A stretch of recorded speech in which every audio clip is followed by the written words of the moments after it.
This is Dan Ferrisi, Editor-in-Chief with Commercial Integrator, welcoming you to AV Plus, the podcast for the commercial AV integration industry. We're continuing with our series of 40 Under 40 podcasts this week, and we have two great honorees that we're happy to share the insights of. We're joined by Mike Slamer, who is Executive AV Engineer with Warner Brothers Discovery, and Xzavia Killikelly, who is Audiovisual Design Consultant with CTI. They'll be sharing their insights across a whole range of issues, as well as, of course, kind of situating themselves by providing some biographical information about their career trajectory and what continues to ignite their passion to be members of the commercial AV industry. As always, thank you for joining us on AV Plus, and I hope you enjoy the conversation. As always, please like and subscribe to our YouTube page, and please subscribe to the AV Plus podcast on Apple and on Spotify.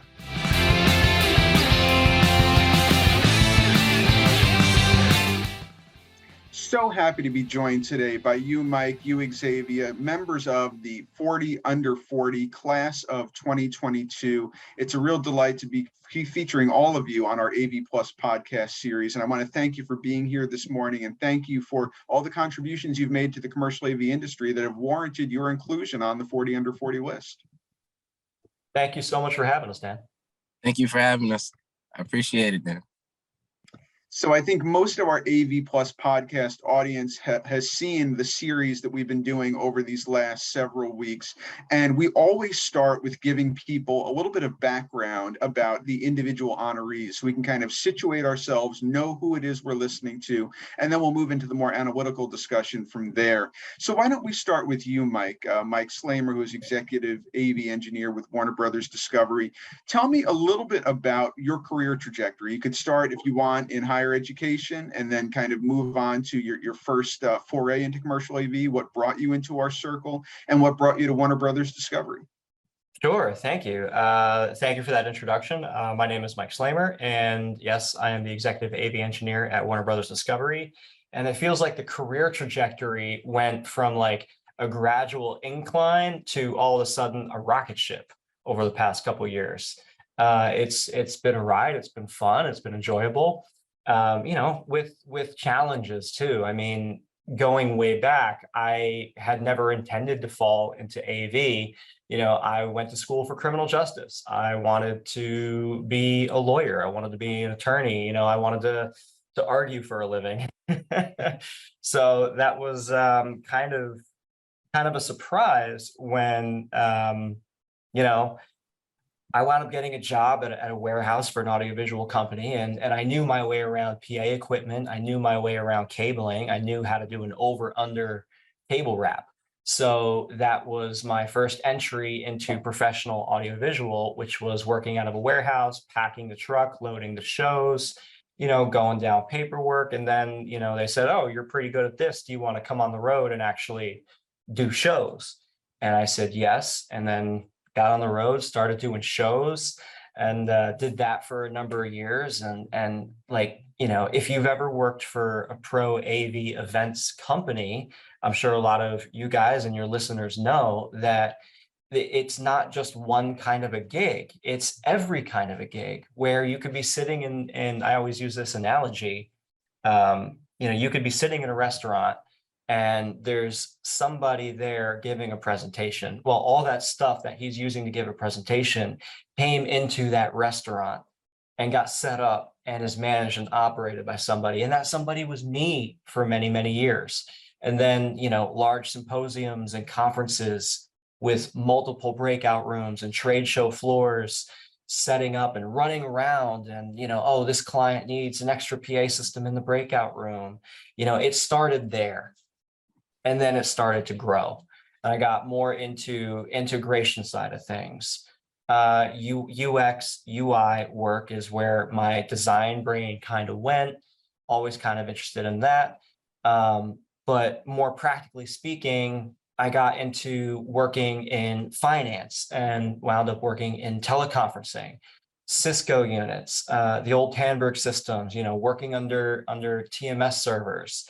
It was totally different from, building a stage and putting together a line array and flying lights. It was totally different from any of that. but it was an entirely different skill set in the same kind of industry. So my role, I think, as an individual has been bringing these two experiences together. And now here I am at Warner Brothers Discovery, where we do a massive mix of Zoom room teleconferencing. Do we call it teleconferencing anymore, Dan? I would call it video conferencing, but Yeah. I still see it. I still see VTC sometimes, and I still see teleconferencing sometimes. Yeah. So it's Zoom room, video conferencing. It's working with Microsoft Teams on occasion, connecting to Amazon Chime is one that I just did recently and surprised me. It's been a journey, and we bring in that live event experience because Warner Bros. Discovery is a media conglomerate. We have everything from Batman and Harry Potter to 90 Day Fiance and Fixer Upper. So there's an element of pizzazz and excitement that comes with that because you're working in that kind of TV, movie, Hollywood environment. And bringing that to AV, where it's, kind of a standard, we're making the connection, we have the digital handshake, we're in a secure environment, we have our blurred backgrounds, we can communicate. But where's that element of surprise? Where's that element of pizzazz? And it's really cool to kind of bring my previous live event experience to the VC world. And I think that's where my career has brought me today. It's a really exciting career trajectory, and I have to say, obviously, you alluded to all the IP that kind of falls under Warner Brothers Discovery, and pizzazz, I think, is a good word for it. It must be incredibly exciting to be able to marshal your diversified skills, your experiences in service of such in-demand and exciting and beloved properties. Yeah, it's really great. My LinkedIn banner right now is House of the Dragon. And I hope everyone's loving the show. I'm loving the show. It's pretty amazing. And it's wild to be in the control room watching the show for the first time before everybody else, and seeing all the creators and the writers and just seeing the reactions of everybody. It's like you get to be behind the scenes of making all that connection work happen. Yeah. That's powerful stuff. For sure. It is absolutely powerful. So thank you for that, Mike. Let's now move on to Xzavia Killikelly, who is audiovisual design consultant with CTI. Thank you so much for joining us, Xzavia.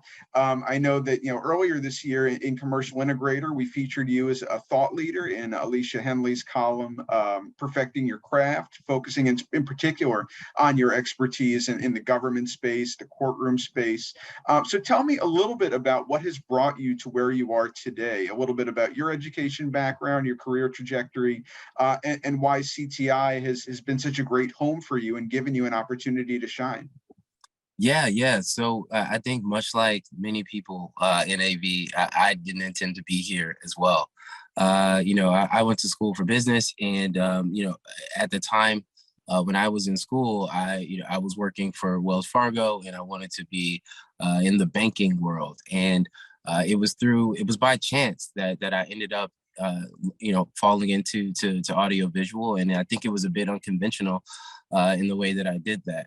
My cousin owned a small audiovisual company that went around to inner city rec centers and put up event nights for movie nights and different things of that nature for that community. And what ended up happening was he reached out to me and he said, "Hey, I need an MC for one of the movie nights for these for the kids. I need someone that's going to entertain the kids and just keep them excited about coming out before we start and set up the show."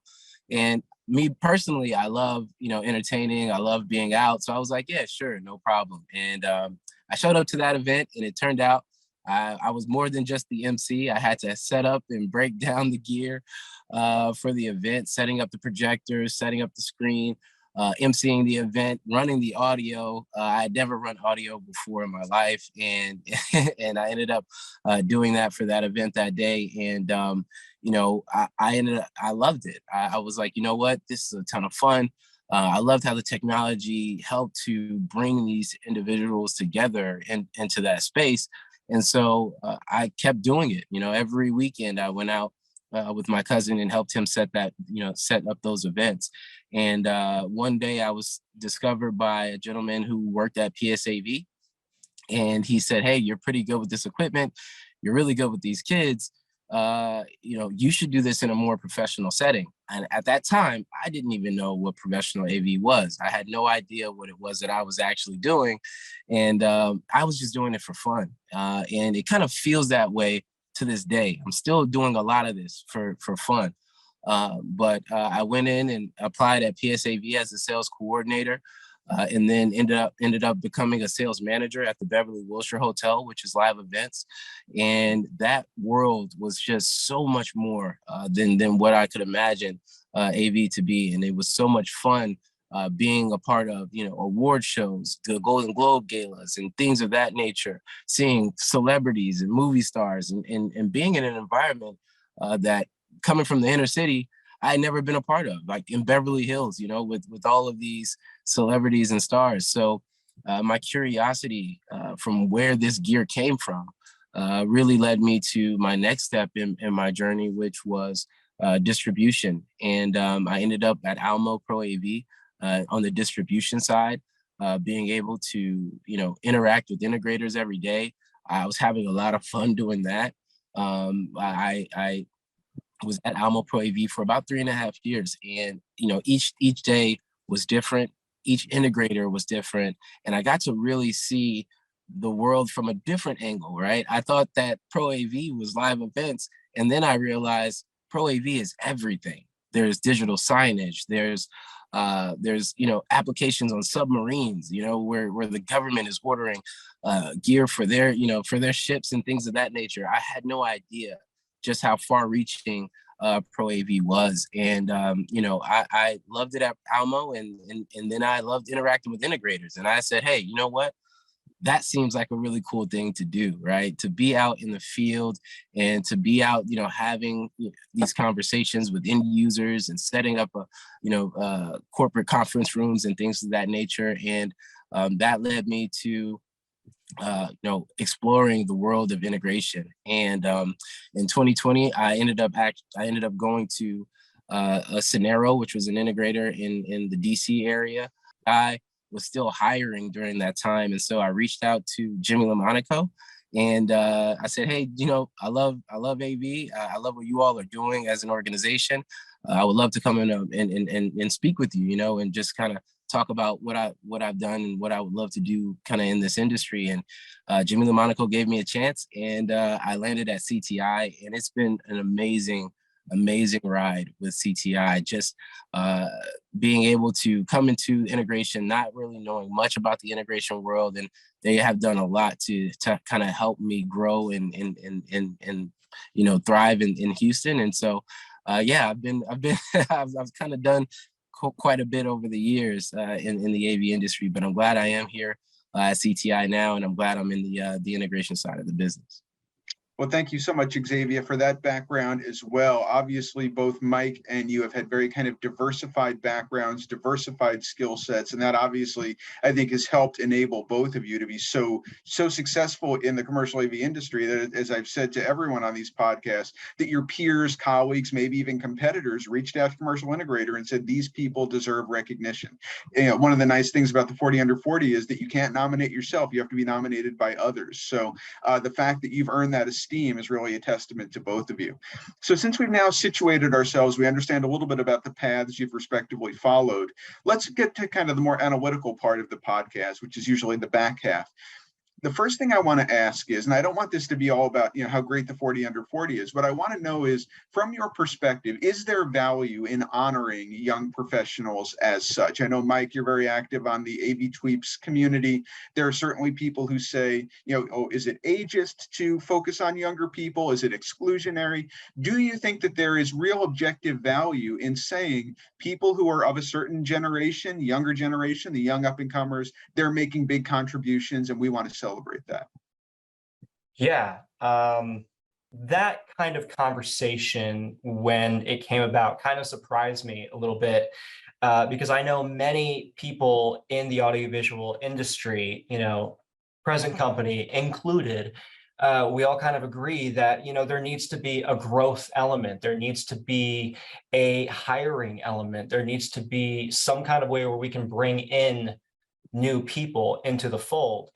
And with any organization, whether you consider it to be a closely knit group, like an actual organized union type labor where everyone's together and making these decisions and driving it all as one entire organization, or if it's like it is now, where it's a bunch of relatively disparate opinions and personalities all kind of jockeying for position as to where the industry should go as a whole.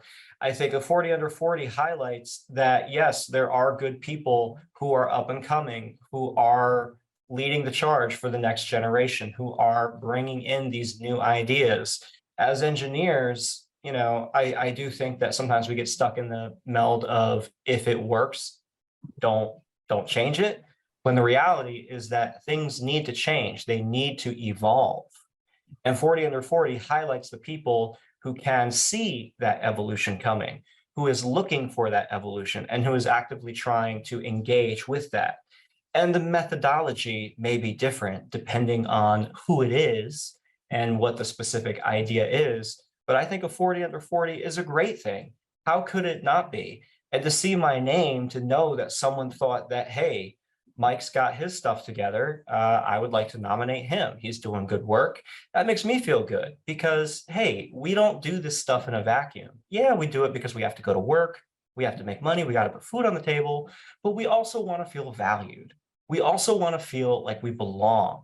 And to see colleagues recognize us, to see colleagues say they are worthy of this nomination, that means a lot. And thank you to the person who nominated me, and thank you to the people who supported it, because it truly touched me and made me feel great. So for someone to be on the other side and say, no, 40 under 40, it's ageist, that takes something away from the people who actually earn that right. Any thoughts on that, Xzavia? Yeah, I think that for me, the 40 being nominated for 40 under 40 meant so much. And what it truly does for the person in which I think, that's nominated, it lets you know that you have so much more work to do, right? It shows you that other people are recognizing the work that's being done. You're making a difference, and you want to get out there and you want to work harder, not only for yourself, but for everyone who's seen you or who saw you, in that light, and show them that, hey, I appreciate the fact that you have looked at me and thought that I deserve this type of an honor. More importantly, for me, I think that anyone coming into any industry loves to see that the industry does recognize hard work. I think that sometimes when, other people who may say it's ageist may be at an age where they wish that they could have been recognized for some of the things that they've done. And I think that they have gotten recognition in other ways, right? Whether that's respecting the industry or things of that nature. But as a younger person coming into AV, I think that it drives everyone and it gives you something to shoot for. Some people look at that list and say, I want to be on that list one day, right? And they'll work hard to get to that.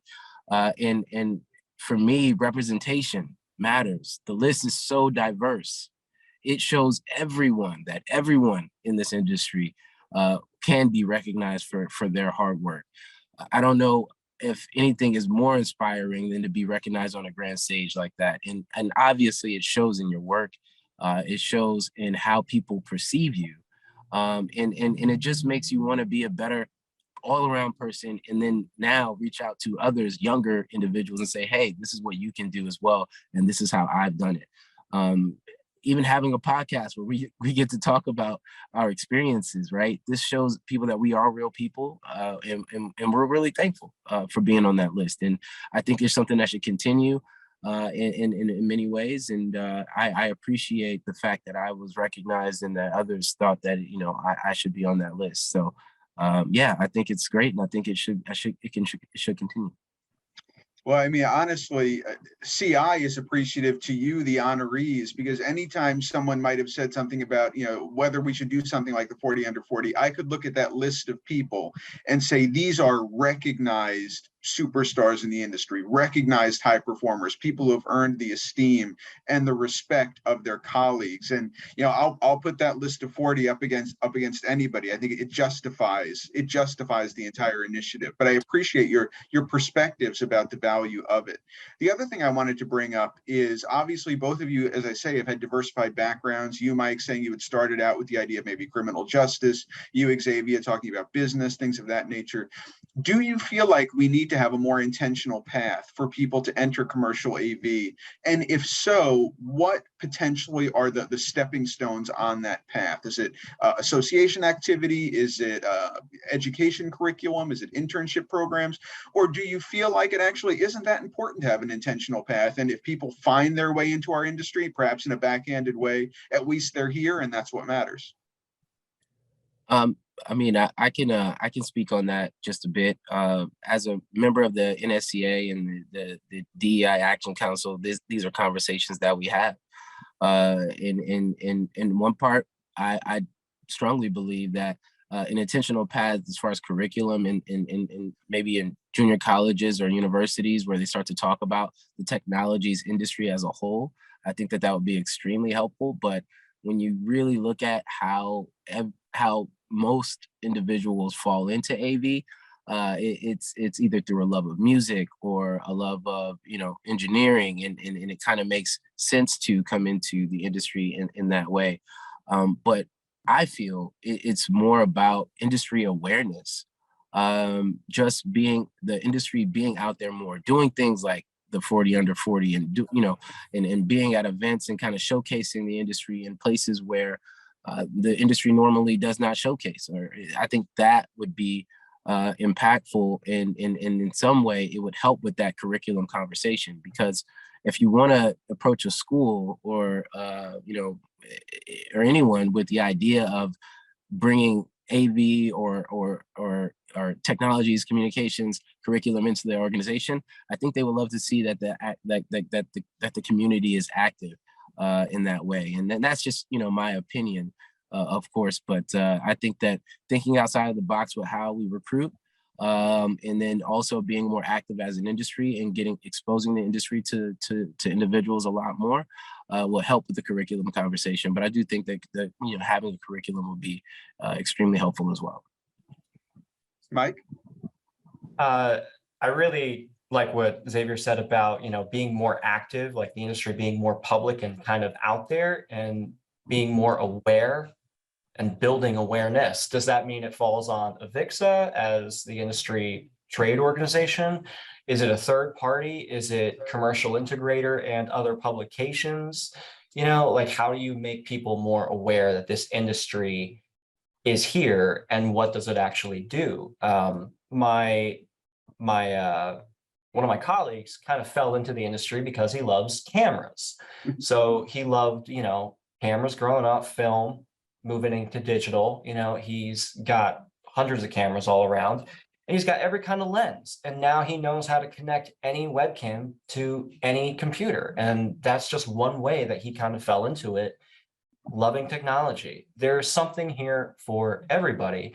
And also, it's a good job. It's a good career. It's a good industry because it's growing and it is evolving. And Xavier mentioned it too, like Pro AV is everything from the digital signage that's at the Yankees game or the Mets game, or is it, the PA systems that are installed in hospitals that allow doctors to talk to nurses. It's everything, and it's all there and it's all interconnected. So I do think that there does need to be an intentional way into the industry. Smarter people than me can determine what that actually looks like. But in my opinion, just start with a trade. Whether it's an audiovisual trade that is attached to a vocational technical school or a science campus, have that engineering track laid in. Because if I'm not mistaken, this is a STEM field, right? So let's lean into that. Let's lean into the backbone and the fundamentals of what the industry is, so we can attract the people who are interested in those fundamentals. Because there's a lot of people out there who are just going to coding boot camps and getting, 6-week courses for a lot of money. What if they did a 6-week course in Pro AV? What could they learn? What opportunities are available to them as a result of that 6-week course, other than just, I don't know, junior software developer that everybody is going into? There's opportunities for recruitment if we're willing to see them and go get them. That's absolutely true. I couldn't agree more. I amplified both what you said and what Xzavia said. And I certainly agree, since I ask the question every week, obviously you might suspect that we really do need to find ways to build more intentionality into seeding our next generation. I think it's kind of existential for the commercial AV trade. And as you say, Mike, it's a great career. There are great opportunities here. People can be creative. People can achieve their wildest dreams and create environments, whether they're sports stadiums, corporate offices, education facilities, government facilities, that are incredibly engaging, incredibly memorable. But we need to entice people to be part of this community in the first place. So we're about 25 minutes in, which means we have about 5 minutes left in the pod. I do want to include one more question. I'd love to get your quick take from both of you on it. Obviously, since I've been talking about how powerful the 40 under 40 are, organizations want to hang on to people like you. They don't want to lose their young superstars. Are there ideas that you would want to share about how organizations in general, doesn't have to be super personalized, can hang on to people like you? Is it about salary? Is it about benefits? Is it about presenting new challenges every day? Is it about giving you autonomy and creative freedom? What is going to make organizations enabled to hang on to their people who are just like you, young superstars? I think that the way you hang on to, ideas around hanging on to young superstars, I think the autonomy side of it is one thing, is being able to trust that they have not only the company's best interest in mind, but their own best interest in mind, right? And also being open to benefits around family and stuff like that. I mean, those are things that are important to people. I think that having an organization that also has a strong mentorship path, whether that be, a young superstar is doing well, or, a person really wants to succeed and grow, having someone that can reach down and also pick them up, right? Someone in a position that can help them grow and help shape and mold their career, and then encouraging that. I think that that's a big thing. Being able to understand that when you do have challenges, you can look to someone for help. And honestly, for me personally, that's what CTI has done for me. I came into CTI moving to Houston in the midst of the pandemic with no book of business. So they put not only a lot of trust in me, but they understood that there was going to be areas that I did need help. And they provided an avenue for me to not only ask questions every day. I think I've pretty much spoken to every single person in the company right now at this point with asking questions, but they were available.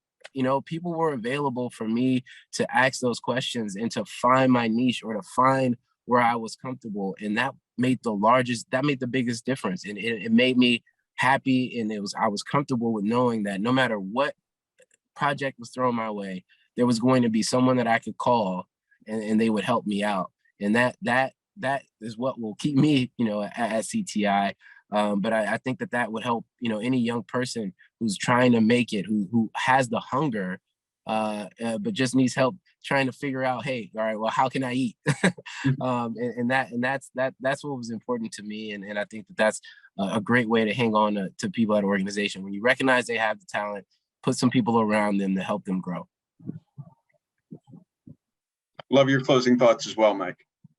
Yeah, echoing everything that Xavier said, and additionally, human beings are multifaceted individuals. We are not just our job titles. And in an office, in a corporate environment, you might be responsible for your area of work, but that's not all you're capable of doing. So I think it's important for businesses to also have employees who are doing well and succeeding. Find out what else are they interested in. A recent example is that I was able to work with with UX and UI designers on the applications, the streaming apps, and I got to be a fly on the wall and help contribute in my small way and learn a little bit about how these apps are actually built and pushed out to consumers. So that helped me grow a little bit, and it expanded my mindset and gave me a lot of insights that I hadn't had previously, simply because here I am, the AV engineer, but also being invited in to these, really cool special meetings and helping to contribute in areas that I have no reason being, because I wasn't hired to do that. But recognize that people have these multifaceted interests and build on that. Businesses are also made up of people.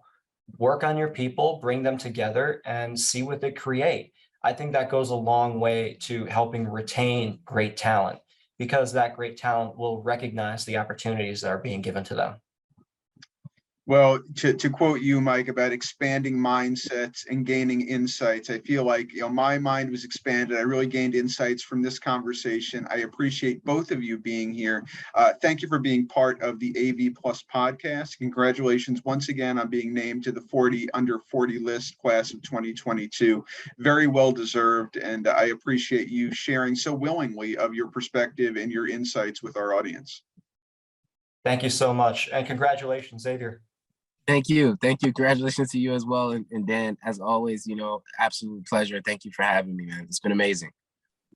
It really has been a pleasure. Thank you so much to Mike Slamer, who is Executive AV Engineer with Warner Brothers Discovery, and Xzavia Killikelly, who is Audiovisual Design Consultant with CTI.